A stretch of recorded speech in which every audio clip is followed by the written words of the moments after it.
Hey everyone, thanks for coming to check out my channel. I'm sure most of you that are watching this video are Colorado owners, so I'll just get to the point. I basically ruined some parts in my rear e-locker that the ZR2 comes with, and also the Z71, and ruined those parts by basically bouncing on rocks. And also I lost some fluid at some point and didn't refill to the level it needed to be at. So my buddy Jesse did a great job tearing this thing apart and figuring out what was wrong with it. And without further ado, here's the video.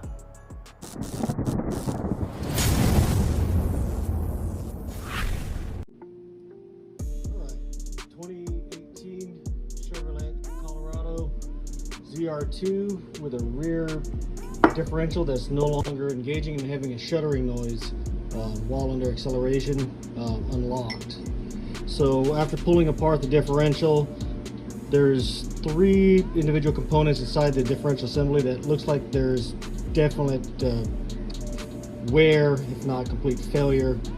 First being this clutch ring that actually is pushed against the spider gear or the side gear and locks it in place. You can see that looks like half of the teeth are missing.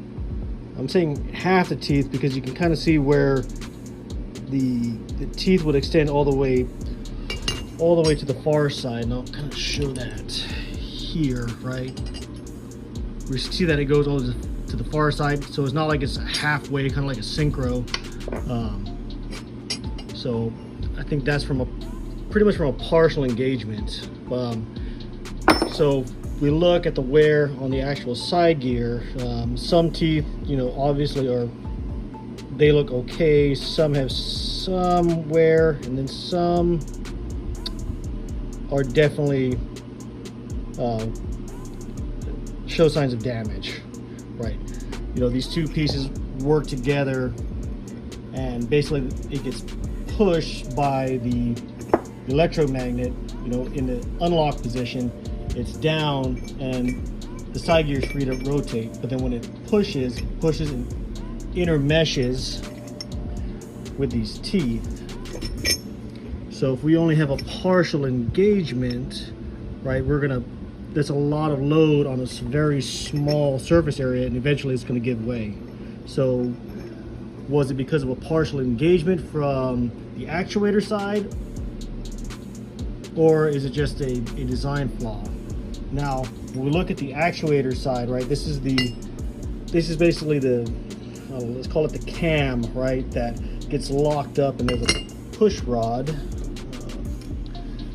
that rides here. So in an open state, it's riding here in the center, and then as it locks, the electromagnet grabs against this piece and rotates it, and this pin rides up the cam here and then pushes against the locking collar. As you can see here, there's significant wear to those ramps on every single ramp. Now, what happened first? Was it that these pins dug in and limited the amount of how far the pin could actually travel up the ramp, because all the way up is fully engaged? So did this wear in and become basically a detent that didn't allow the push rod to slide all the way up, stopping this cam from rotating fully, resulting in only a partial engagement or a tip loading engagement?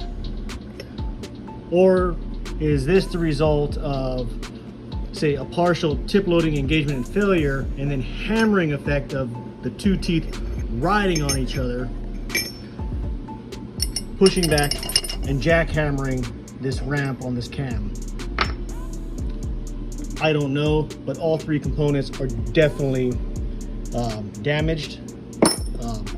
If we put it together, you can kind of see what I'm talking about here. So let's try this. So we'll put that in there.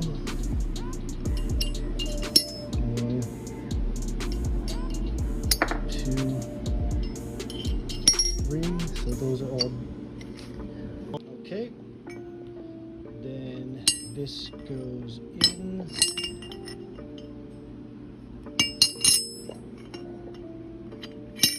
This way, and side gear goes in. Now obviously it's not going to be perfectly centered up because this needs to ride in the machined hole here with the thrust washer, but for the most part, all intents and purposes, it does rotate freely.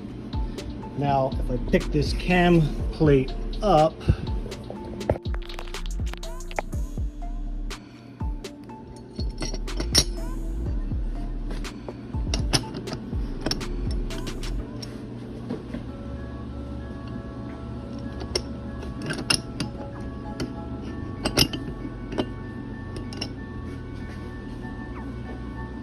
okay, now it's in the right position. So this here would be the unlock position.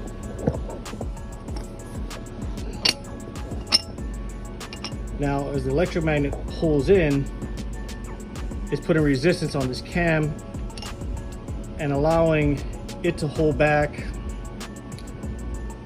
and rotate, pushing those rods up. Now, in a certain position, depending on which teeth, between the damaged teeth on the side gear and on this locking collar, whatever two position they're in, there's resistance to the point where it won't go past a certain point. Here, obviously, it can rotate forward, reverse, no problem.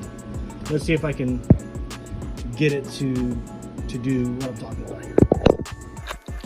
So now I've rotated this, and now it becomes hard to the point where it doesn't want to travel past a certain point. Now I'll rotate this side gear again, and kind of the same thing. It's really the luck of the draw of what teeth are lined up here. So again, not sure what led to the failure. Was it this wear on these ramps here, or was it from some type of failure here on the contact between this locking collar and the side gear? So chicken or the egg, but at the end of the day, these three components are bad. Now to see if I can get actual replacement parts for the ZR2 GM version of this E-locker. So we'll see, more to come.